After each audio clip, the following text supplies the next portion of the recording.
Donald Trump is showing increasingly obvious signs of mental and cognitive decline. While he's never exactly been known for his focus, the recent confusion and rambling have become impossible to overlook, and his team is struggling to cover it up. That was on full display today when Trump was asked about his post urging Pam Bondi to target James Comey.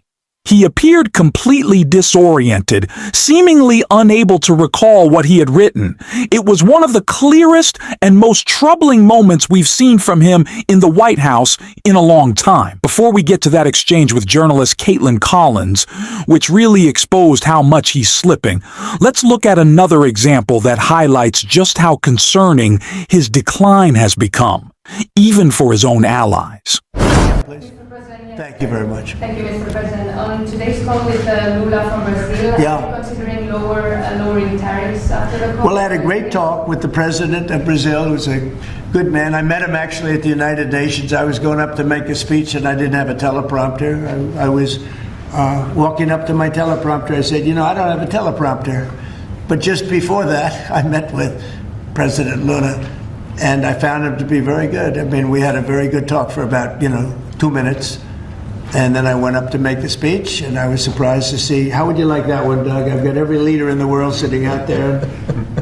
My teleprompter isn't on. You know why, Daniel? Because it was a rigged deal. But fortunately, I made a better speech than I would have if I read it off a teleprompter, which is pretty easy to do. So it was quite a day. That was a big day, but we met and we liked each other, and we had a great conversation. We'll start doing business. And are you considering traveling to Brazil for COP? At some point.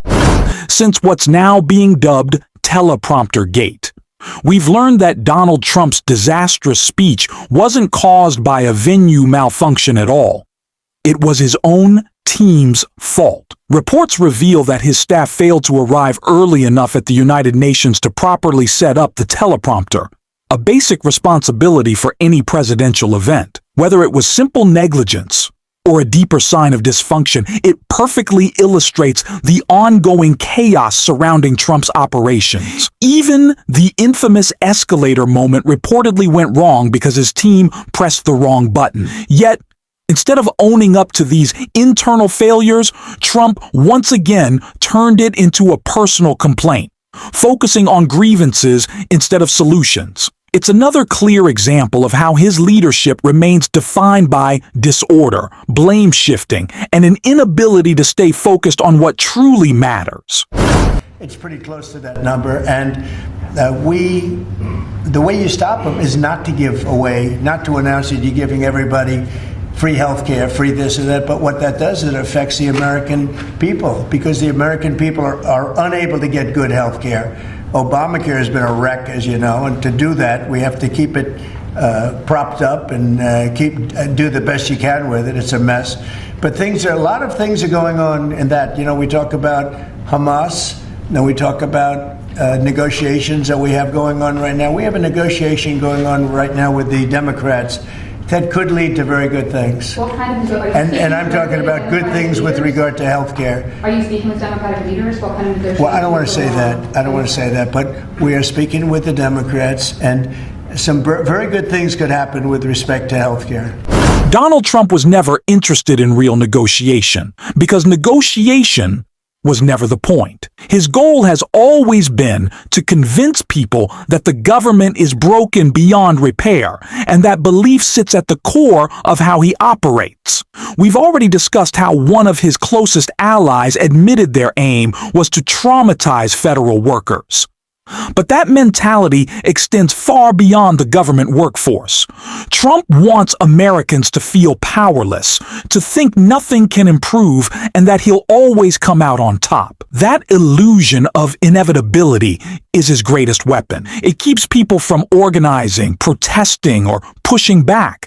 But it's just that, an illusion. The reality is that Trump is facing mounting setbacks, an unresolved government shutdown, economic instability driven by his own policies, and ongoing scandals that refuse to go away. And when confronted about all of it, His leadership, accountability, and record, he didn't show strength. He showed confusion and decline, another clear sign of how much his focus and composure have deteriorated. James Comey is being arraigned on Wednesday, obviously after his indictment. Are you worried that your own statements calling for his prosecution could help him actually in his defense of this case? No, I think he's a crooked guy. He's a dirty cop. Comey, I think he's a dirty cop. He's recognized by many people to be a dirty cop and dishonest guy. So all I have to do is, I have nothing to do with the case. I just say, but you called on Pam Bondi to prosecute him and oppose No, I don't call anybody. You know what? I'm allowed to do that if I wanted to do that. But Comey's a crooked guy. He has been for years. And he got caught. Look, he lied. This is just a simple case. He totally lied. And then he confirmed the lie on, I guess, numerous occasions, or at least one occasion. He confirmed the lie. He said, that's what I said, and I stand by it. And, the guy, and he didn't say, to the best of my knowledge. He didn't say, well, I don't remember. He made a very definitive statement and a very important statement concerning him. And he got caught in an outright lie. And that's why a group of people, it wasn't me that voted, they voted to indict him. But he's a crooked guy, in my opinion, and we'll find out. The court's going to determine that in a little while, I guess, yeah. We're watching what appears to be a full mental unraveling from Donald Trump.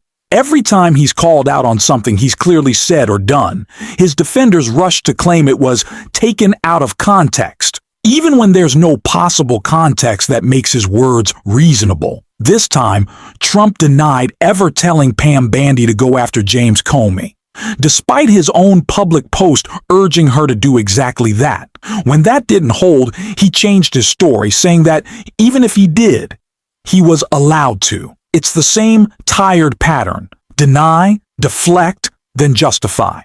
But what really stood out was how scattered and unfocused he became under questioning, especially when Caitlin Collins pressed him on topics he clearly wanted to avoid. His confusion and inability to stay consistent were impossible to ignore. Term today, Mr. President. Say it. The Supreme Court is back, and they rejected today an appeal by Ghislaine Maxwell to overturn her conviction. That means her only chance of getting out of prison is a pardon from you. Is that something you're... Who are we talking about? Ghislaine Maxwell. I haven't heard the name in so long. I can say this, that I'd have to take a look at it. I would have to take a look. Did they reject that? She wanted to appeal her conviction. And what happened? They said that they were not going to hear her appeal. I see. Well, I'll take a look at it. I will speak to the DOJ. I wouldn't consider it or not consider it. I don't know anything about it. So, but I'll speak. I will speak to the DOJ. Why would she be a candidate for clemency, sir? I don't know. I'd have to speak to the DOJ. I'll look at it. I have a lot of people have asked me for pardons. I call him Puff Daddy has asked me for a pardon. But she was convicted of child sex trafficking. Yeah, I'm going to have to take a look at it. I have to ask DOJ. I didn't know they rejected it. I didn't know she was even asking for it, frankly. If you haven't heard the name Ghislaine Maxwell lately, you must not be paying much attention, because that topic has been everywhere.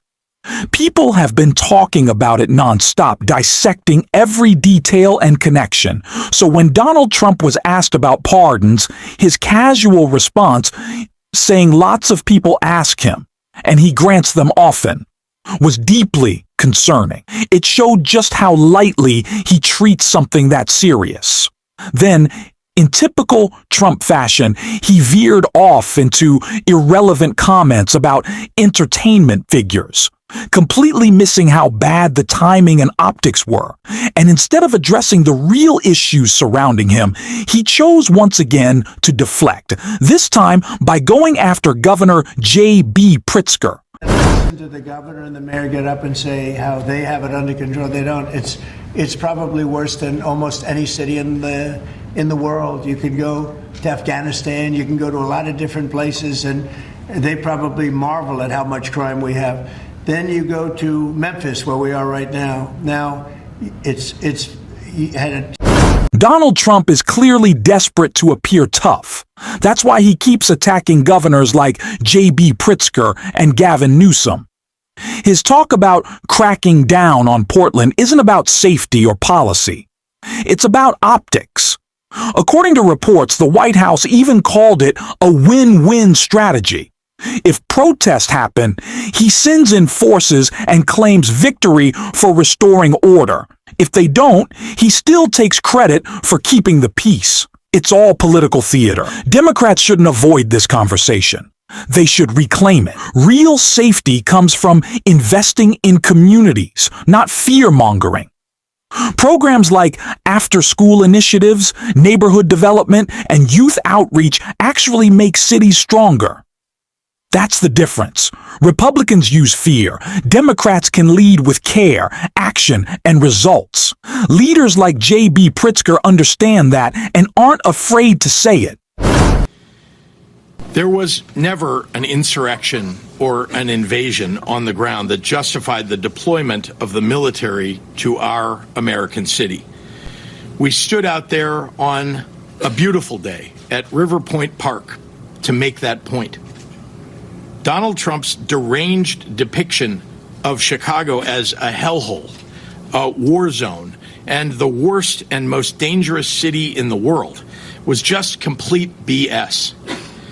He clearly has decided to declare war on a great American city that has the lowest homicide rate in 60 years, in a state that has record employment and near record tourism. And he's done it for some unspoken reason. We need more Democrats to speak out with the same clarity, confidence, and conviction. Because honesty has never been more important. And yes, we'll keep covering these stories, uncovering the influence of figures like Stephen Miller, and revealing what's really going on behind closed doors. Because the truth matters. If you support that kind of independent reporting, it's easy to help. Subscribe, give this video a like, and if you've watched all the way through, drop a blue heart in the comments. Thanks for watching, and until next time, I will see you soon.